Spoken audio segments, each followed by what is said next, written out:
जब भगवान बुद्ध जेतवन विहार में अपने बौद्ध भिक्षुओं के साथ रह रहे थे, वहीं पर एक दिन चक्षुपाल नाम के भिक्षु भगवान बुद्ध से मिलने के लिए आए। अन्य भिक्षु चक्षुपाल के आगमन के साथ उनकी दिनचर्या, व्यवहार और गुणों की चर्चा करने लगे। भिक्षु चक्षुपाल अंधे थे। उन्हें कुछ दिखाई न देने के कारण कई बार कुछ कीड़े उनके पैरों से दबकर मर जाते थे। एक दिन विहार के कुछ भिक्षुओं ने कुछ मरे हुए कीड़ों को चक्षुपाल की कुटी के बाहर देखा और उन्होंने चक्षुपाल की निंदा करनी शुरू कर दी कि उन्होंने इन जीवित प्राणियों की हत्या की है और भगवान बुद्ध से इस बात की शिकायत करने लगे। भगवान बुद्ध ने निंदा कर रहे उन भिक्षुओं को समझाते हुए पूछा कि क्या तुमने चक्षुपाल को कीड़े मारते हुए देखा है? उन्होंने कहा, नहीं, हमने चक्षुपाल को ऐसा करते हुए नहीं देखा।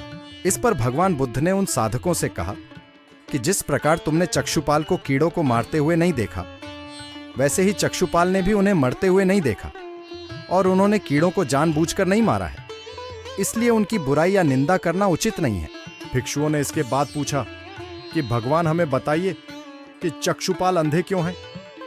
उन्होंने इस जन्म में अथवा पिछले जन्म में क्या पाप किए हैं?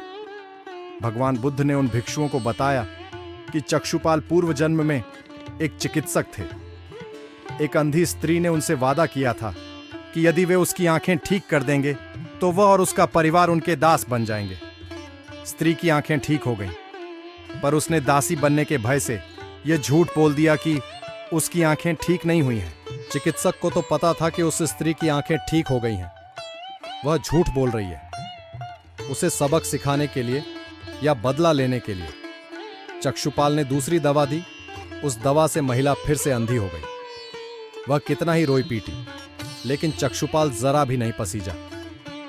इस पाप के फलस्वरूप अगले जन्म में चिकित्सक को अंधा बनना पड़ा।